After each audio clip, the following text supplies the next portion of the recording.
ঈদের আনন্দে যখন সবাই ব্যস্ত, ঠিক সেই সময় ঘটল একটি হৃদয় বিদারক ঘটনা। দর্শক, আমি এই মুহূর্তে দাঁড়িয়ে আছি বগুড়া জেলার শেরপুর উপজেলার খানপুর ইউনিয়নের খাগা উত্তরপাড়া এলাকার। আপনারা দেখতে পাচ্ছেন আমার পেছনে যে পুকুরটি রয়েছে, এটি বুলবুল মণ্ডলের পুকুর। আজকে ঈদের দিন সকালবেলায় এই পুকুরে প্রয়োগ করা হয়েছে বিষ, এবং বিষ প্রয়োগ করার কারণে পুকুরে যত মাছ ছিল সব মাছ কিন্তু মরে ভেসে উঠেছে। দর্শক, বুলবুল মণ্ডলের অভিযোগ, কে বা কাহারা এই ঘটনাটি ঘটিয়েছে সেটি উনি জানেন না, কিন্তু উনি ঠিকই জানেন যে তার প্রায় 7 থেকে 8 লক্ষ টাকা ক্ষতি হয়ে গেছে। দর্শক, এই ক্ষতি যারা করেছে তাদের দৃষ্টান্তমূলক বিচার দাবি করেছেন বুলবুল মণ্ডল। তার সাথে আরও দাবি করেছেন যে এই রকম ঘটনা যেন আর কারো না ঘটে। নিঃস্ব হয়ে গেছেন বুলবুল মণ্ডল। দর্শক, এইরকম ঈদের দিনে যাদের ঈদ নষ্ট করে, সেই রকম যারা অপ্রীতিকর ঘটনা ঘটায়, এই ধরনের দুর্দর্শী মানুষ যেন বাংলাদেশে না থাকে। আমার নাম মোহাম্মদ বুলবুল মণ্ডল। আমি পেশায় মৎস্য চাষী। আমার এই পুকুর 1.5 বিঘার মতো জলাশয় হবে।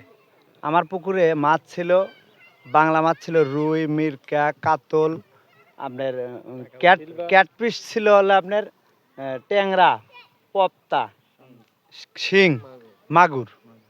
আর বড় মাছের মধ্যে ছিল গ্লাস কাপ ছিল, রুই ছিল, কাতল ছিল। এই মাছগুলো আমি দীর্ঘমেয়াদী 1 বছর হলে পুকুরে লালন পালন করতেছি। যা হোক, আগামী আমার পরিকল্পনা ছিল যে ঈদের দিন মোটর লাগাবো, ঈদের 2 দিন বাদে বাজারজাত করব। তো সেই আশায় আমি মনে করেন যে মাছে এতদিন লালন পালন করে আসছি, মোটর টটরও সব রেডি করে আসছি। রেখে কালকে বিকেলবেলা অর্থাৎ মাগরিবের আগে খাবার দিয়া আমি মাছে খাবার খাওয়াইয়া থিয়া আপনার ইফতার করতে গেছি মসজিদে ইফতার করে যাওয়ার পরে আসছি, আসে আবার এশার নামাজের দিকে দেখে গেছি মাছ আমার সব সম্পূর্ণ ঠিক আছে। কিন্তু সকালে ফজরের নামাজ পড়ার পরে আমার মায়ের কবর ওইখানে যা জিয়ারত করে আসা, আমি বাড়িতে গেছি। আমার গরু বাছুর আছে আরও, সেগুলো দেখাশোনা করতে এক ভাই যা পুকুরের পাশে এক ভাই ছিল, সে ভাই যা বলতেছে, সে ভাই না, এই ভাই না, আর এক ভাই, জান্নাত নাম। যা হোক, সেই ভাই যা আমাকে বলতেছে, ভাই পুকুরে না মাছ মরে উঠতেছে। তা আমি বললাম, কেন মাছ মরে উঠবো? ভালো মাছ দেখে এলাম, কোনো ত্রুটি নাই, কোনো অসুবিধা নাই, মাছ মরে উঠবে কেন? তারপরে আমি সঙ্গে সঙ্গে আসার পরে দেখি যে ছোট মাছগুলো আর কি যে মরে উঠে উপরে ভাইসা উঠছে, দেখা যাচ্ছে পানি সাদা হয়ে গেছে আর কি যে।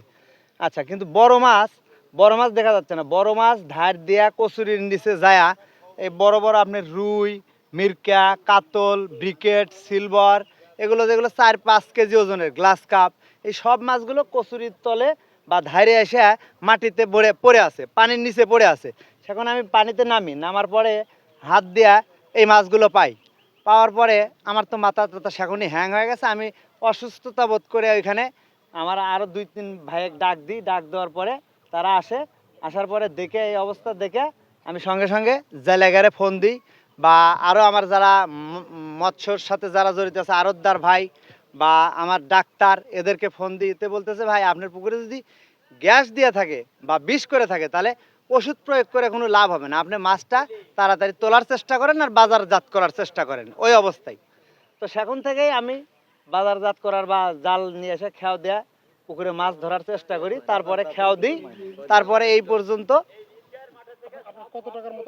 আমার মোটে ভাই ক্ষতি হবে 7 থেকে 8 লাখ টাকার মতো। আমার পুকুরে মাছ ছিল, আমার বাংলা মাছ, ক্যাটফিশ সব মিলে 8 লাখ টাকার অধিক প্লাস হবে, মাইনাস হবে না। সেই মাছ ভাই আমার পুকুরে ছিল, সেই মাছ সম্পূর্ণ ক্ষতি হয়ে গেছে।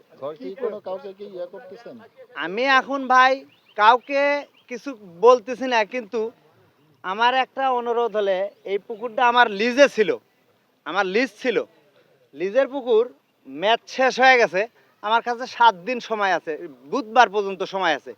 তো আমি নিয়ত করছি যে আজকে মোটর লাগাবো, 2-1 দিনের মধ্যে পানি কমে গেলে মাছ বাজারজাত করে দিব। তো এর মধ্যেই এই ঘটনাটা ঘটে গেল। কে বা কাহারা এই অবস্থাটা করলো আমি জানি না।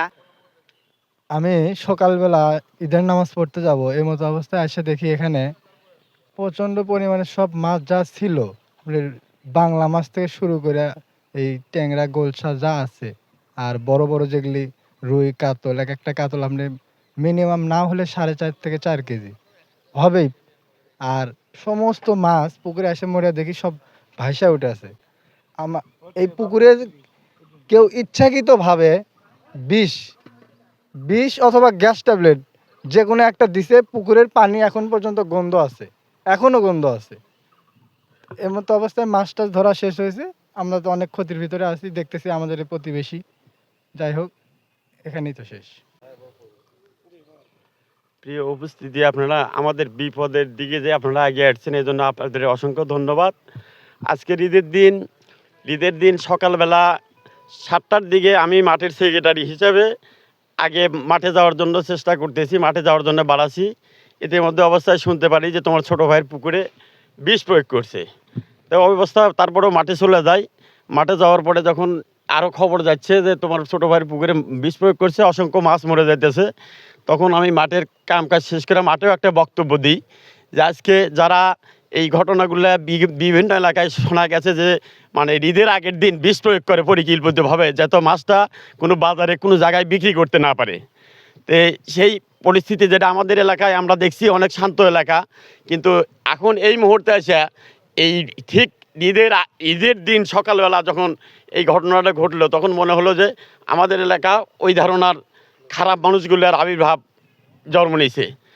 তখন আমি মাঠে সবার উদ্দেশ্যে কথা বলি যে আজকে আমাদের যে ক্ষতি করছে, এই ক্ষতি শুধু আমাদের ক্ষতি না, আজকে দেখা যাবে যে এই ক্ষতির পরে আর একজন যারা এই এলাকায় পুকুর চাষি আছে তাদেরকেও পুকুর নিতে আসবে না এবং সেখানে কেউ ব্যবসা করতে আসবে না, আসলেও কেউ স্বাবলম্বী হবে না।